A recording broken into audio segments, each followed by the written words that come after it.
Praise the lord. మొదటి ప్రార్థనాంశం. ఆంధ్రప్రదేశ్ రాష్ట్రం, పశ్చిమ గోదావరి జిల్లా తణుకు పట్టణంలో వీకే ఫంక్షన్ హాల్ సమీపంలో సువార్త బృందం వాక్యపు ప్లేకార్డులు పట్టుకొని నిలువబడగా కొంతమంది మతోన్మాదులు అడ్డుకొనగా అక్కడ తీవ్ర వివాదం జరిగింది. సువార్తకు కలుగు ప్రతి ఆటంకము తొలగించబడినట్లు ప్రార్థించుదాం. రెండవ ప్రార్థనా అంశం. మధ్యప్రదేశ్‌లోని జుబువాలోని ఒక ప్రభుత్వ వార్డెన్ విద్యార్థులను బైబిల్ చదవమని బలవంతం చేశాడని ఆరోపణలు వచ్చాయి.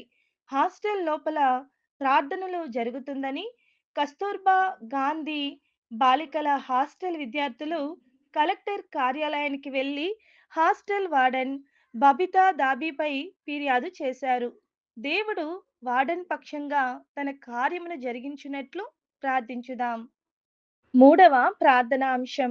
అస్సాం రాష్ట్రంలోని నాగౌ జిల్లాలో అరుణ్ రోంగ్స్ మరియు అతని భార్య గీతా రోంగ్స్ కుటుంబాన్ని క్రీస్తు వ్యతిరేకులు హింసించారు. కుటుంబానికి చెందిన వారు అనారోగ్యానికి గురి అయిన ఆమెను హాస్పిటల్కు తరలించారు. వీరి స్వస్థత, విడుదల, భద్రత కోసం ప్రార్థించుదాం. నాలుగవ ప్రార్థనా అంశం.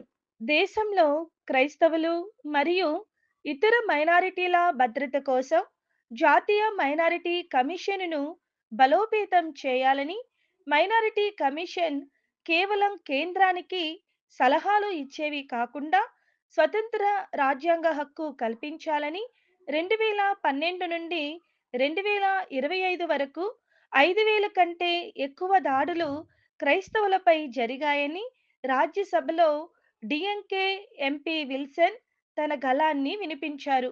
దేవునికి స్తుతి చెల్లిస్తూ ప్రార్థించుదాం. ఐదవ ప్రార్థనా అంశం. ఆంధ్రప్రదేశ్ రాష్ట్రంలోని గోదావరి జిల్లా పెనుమంట్ర మండలం ఓడూరు గ్రామంలో సువార్త ప్రకటిస్తూ ఉండగా ఒక మతోన్మాది దౌర్జన్యం చేసి సైకిల్ను ఎగసి తన్నిన వ్యక్తిపై కేసు నమోదు చేయబడినది. చట్టపరమైన చర్యలు చేపట్టునట్లు ప్రార్థించుదాం. ఆరవ ప్రార్థనా అంశం. మన దేశంలో ఇంకనూ సువార్త అందని దాదాపు 9,500 మంది తరువా తెగకు చెందిన ఒడిస్సా వాసులు సువార్తను విని రక్షణ పొందునట్లు ప్రార్థించుదాం. ఏడవ ప్రార్థనా అంశం. ఉత్తరప్రదేశ్‌లోని అలహాబాద్ హైకోర్టు ఒక వ్యక్తి పుట్టిన సమయంలో కేటాయించిన కులం అతను మతాన్ని మార్చుకున్నా అలాగే ఉంటుందని, ఒక మహిళ వివాహం చేసుకున్నా కూడా ఆమె కులం మారదని కోర్టు పేర్కొన్నది. కులాలు, మతాలపై కేసులన్నీ రాజ్యాంగపరంగా ఉండునట్లు ప్రార్థించుదాం.